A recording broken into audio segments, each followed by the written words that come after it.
Thank you very much. Thank you.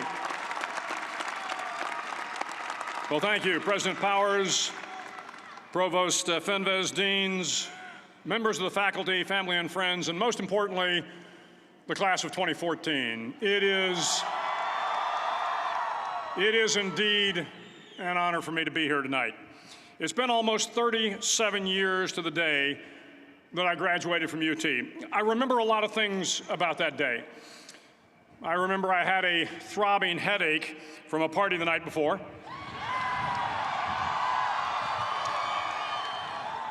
I remember I had a serious girlfriend, who I later married. That's important to remember, by the way. And I remember I was getting commissioned in the Navy that day. But of all the things I remember, I don't have a clue who the commencement speaker was, and I certainly don't remember anything they said. So acknowledging that fact, if I can't make this commencement speech memorable, I will at least try to make it short.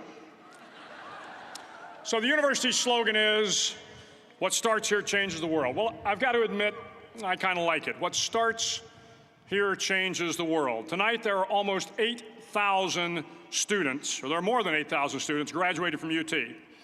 So that great paragon of analytical rigor, Ask.com, says that the average American will meet 10,000 people in their lifetime. 10,000 people, that's a lot of folks. But if every one of you changed the lives of just 10 people, and each one of those people changed the lives of another 10 people, and another 10, then in 5 generations, 125 years, the class of 2014 will have changed the lives of 800 million people. 800 million people. Think about it.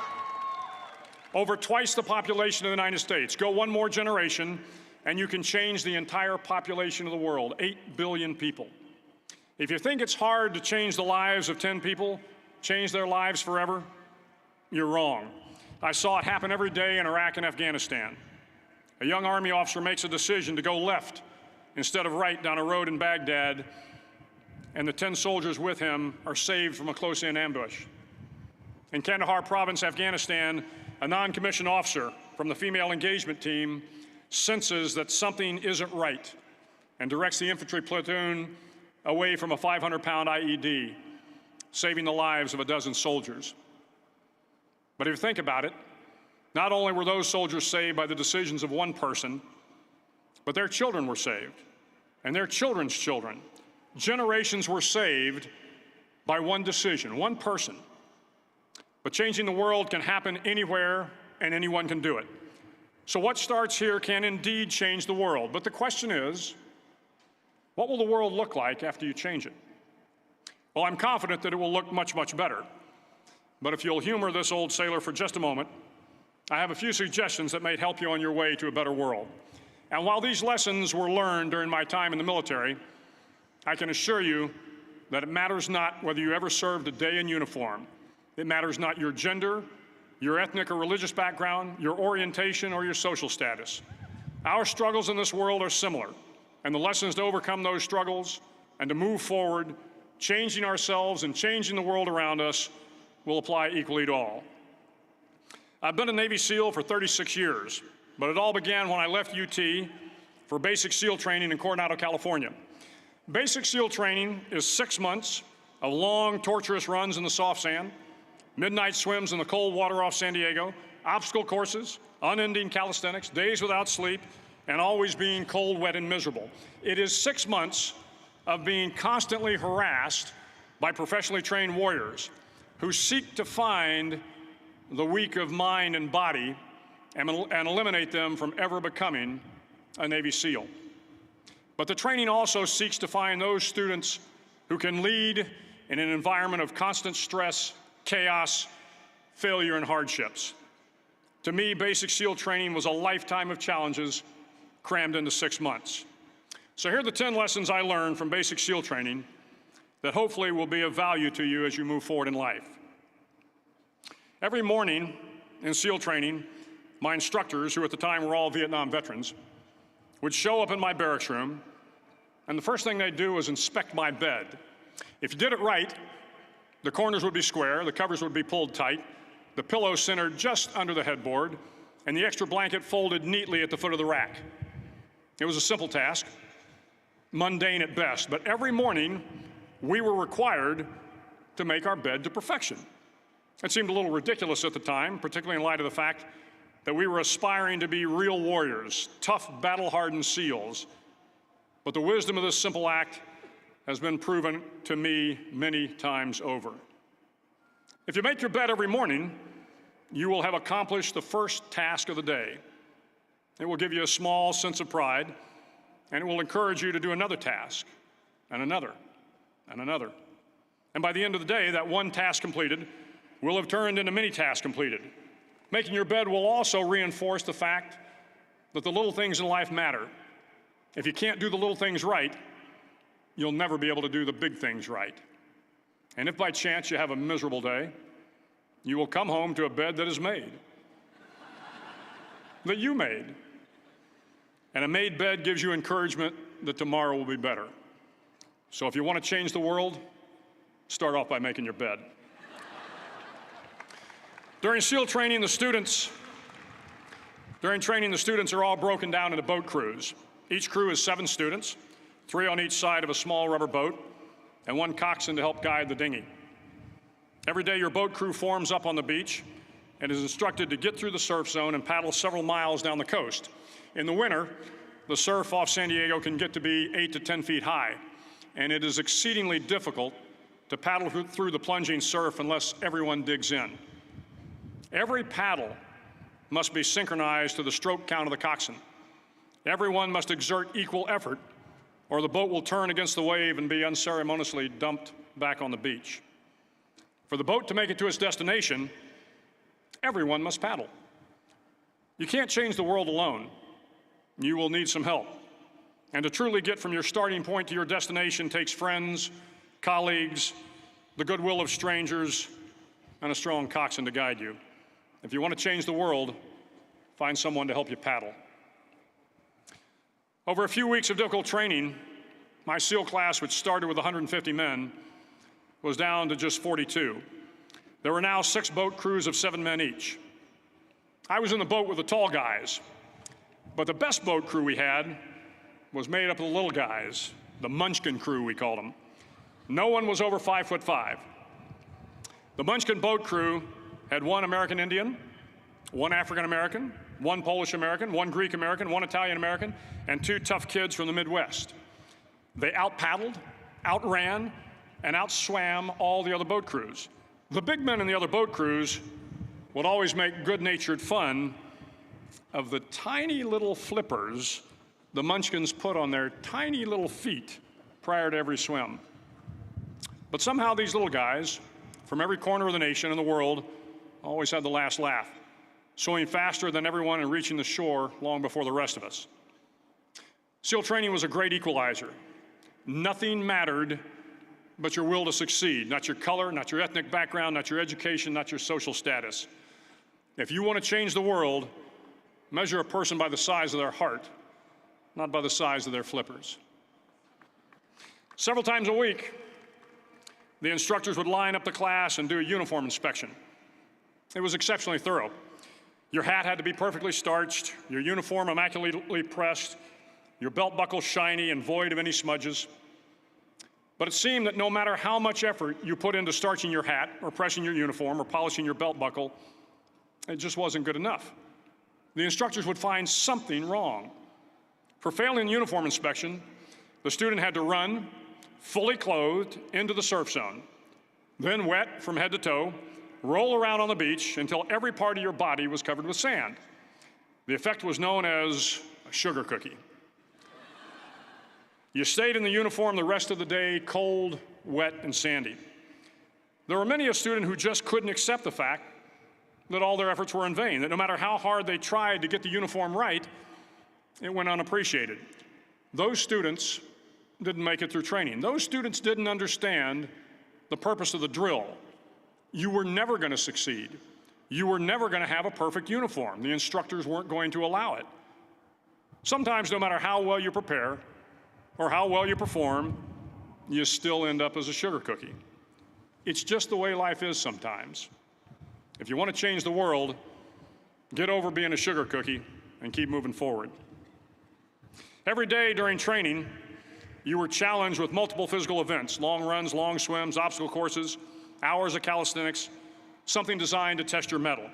Every event had standards, times you had to meet. If you failed to meet those times, those standards, your name was posted on a list, and at the end of the day, those on the list were invited to a circus.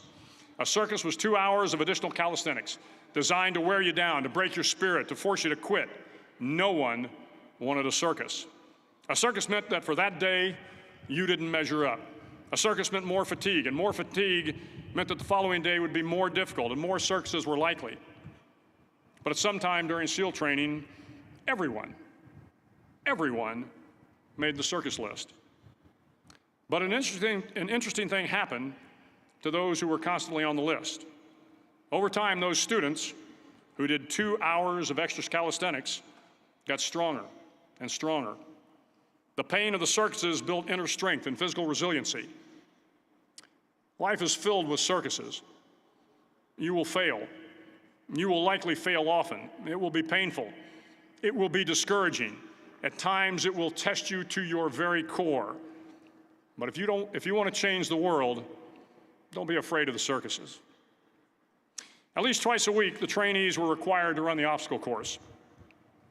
The obstacle course contained 25 obstacles, including a 10-foot wall, a 30-foot cargo net, a barbed wire crawl, to name a few. But the most challenging obstacle was the slide for life.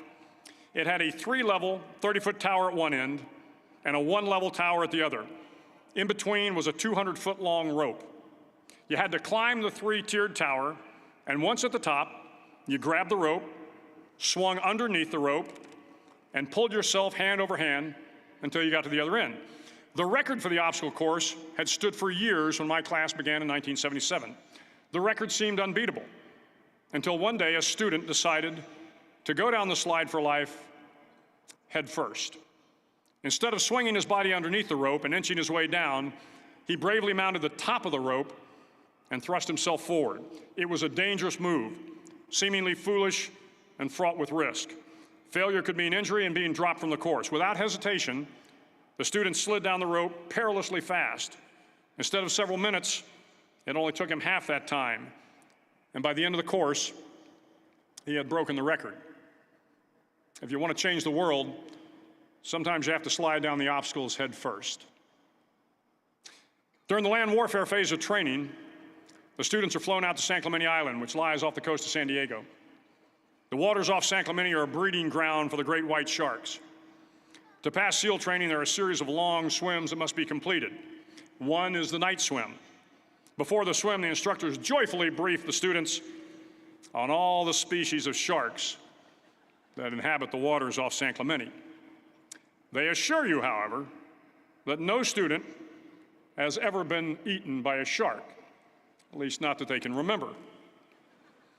But you are also taught that if a shark begins to circle your position, stand your ground. Do not swim away. Do not act afraid.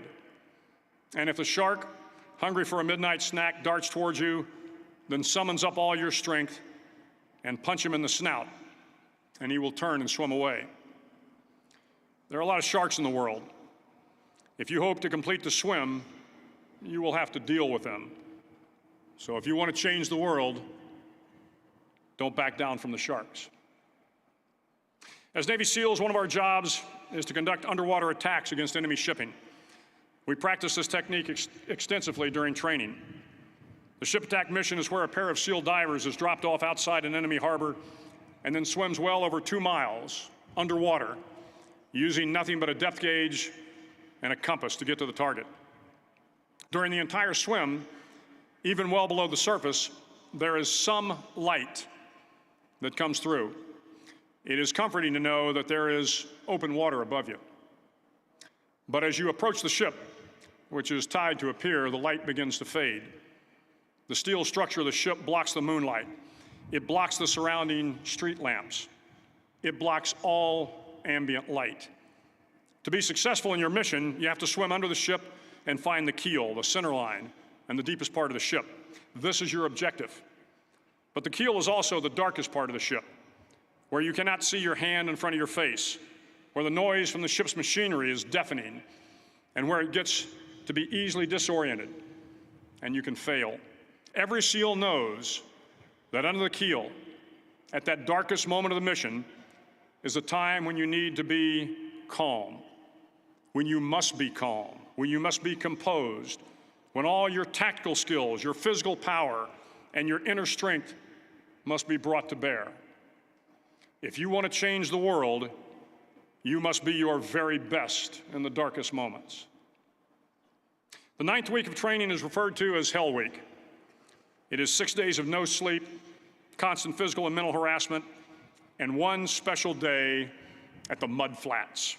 The Mud Flats are an area between San Diego and Tijuana where the water runs off and creates the Tijuana Sloughs, a swampy patch of terrain where the mud will engulf you.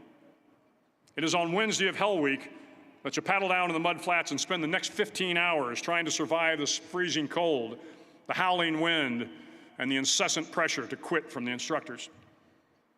As the sun began to set that Wednesday evening, my training class, having committed some egregious infraction of the rules, was ordered into the mud. The mud consumed each man till there was nothing visible but our heads. The instructors told us we could leave the mud if only 5 men would quit.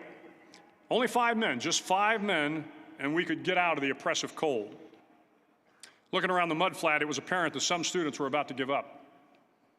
It was still over 8 hours till the sun came up, 8 more hours of bone-chilling cold. The chattering teeth and the shivering moans of the trainees were so loud, it was hard to hear anything. And then one voice began to echo through the night. One voice raised in song. The song was terribly out of tune, but sung with great enthusiasm. One voice became 2, and 2 became 3, and before long, everyone in the class was singing. The instructors threatened us with more time in the mud if we kept up the singing, but the singing persisted. And somehow the mud seemed a little warmer, and the wind a little tamer, and the dawn not so far away. If I have learned anything in my time traveling the world, it is the power of hope. The power of one person, a Washington, a Lincoln, King, Mandela, and even a young girl from Pakistan, Malala. One person can change the world by giving people hope. So if you want to change the world, start singing when you're up to your neck in mud. Finally, in SEAL training, there's a bell. A brass bell that hangs in the center of the compound for all the students to see. All you have to do to quit is ring the bell. Ring the bell, and you no longer have to wake up at 5 o'clock. Ring the bell, and you no longer have to be in the freezing cold swims. Ring the bell, and you no longer have to do the runs, the obstacle course, the PT, and you no longer have to endure the hardships of training. All you have to do is ring the bell to get out. If you want to change the world, don't ever, ever ring the bell. To the class of 2014, you are moments away from graduating, moments away from beginning your journey through life, moments away from starting to change the world for the better. It will not be easy, but you are the class of 2014, the class that can affect the lives of 800 million people in the next century. Start each day with a task completed. Find someone to help you through life. Respect everyone. Know that life is not fair and that you will fail often. But if you take some risks, step up when the times are the toughest, face down the bullies, lift up the downtrodden, and never, ever give up. If you do these things, the next generation and the generations that follow will live in a world far better than the one we have today. And what started here will indeed have changed the world for the better. Thank you very much. Hook 'em horns.